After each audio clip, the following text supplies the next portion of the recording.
In today's video, I'm going to teach you how to cancel a Hostinger domain.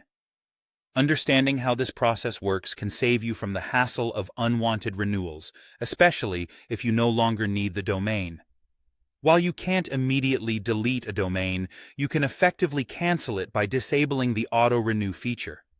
This ensures the domain will remain active only until its current expiration date. Let's walk through the steps together. First things first, you'll need to log into your Hostinger hPanel.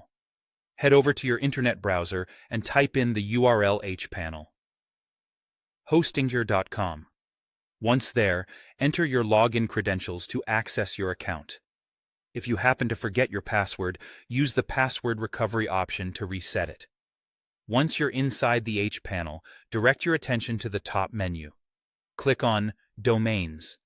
Here, you'll see a list of domains associated with your account.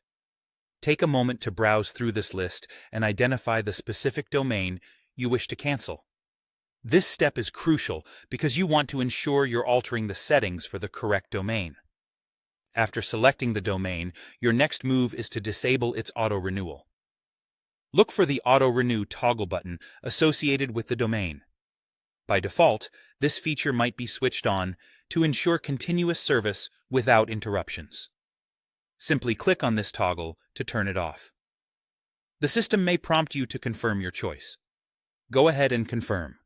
This step is vital because it stops the domain from automatically renewing once the expiration date arrives. Now that you've disabled auto-renewal, it's essentially a waiting game. The domain will remain active and fully functional until it reaches its expiration date. After it expires, the domain doesn't immediately become available to the public. Instead, it enters what's known as a grace period. Usually, this period lasts around 30 days, during which you can still renew the domain if you change your mind. Following the grace period, the domain enters a redemption period. This stage also lasts about 30 days, but if you decide to renew during this period, be prepared to pay an additional fee. After the redemption period ends, the domain is finally released back into the pool of available domain names for public registration. With these steps completed, you have successfully canceled your Hostinger domain and ensured it will not renew. Keep in mind that if you decide later on that you still need the domain, you'll have a brief window to change your decision before it becomes publicly available once again.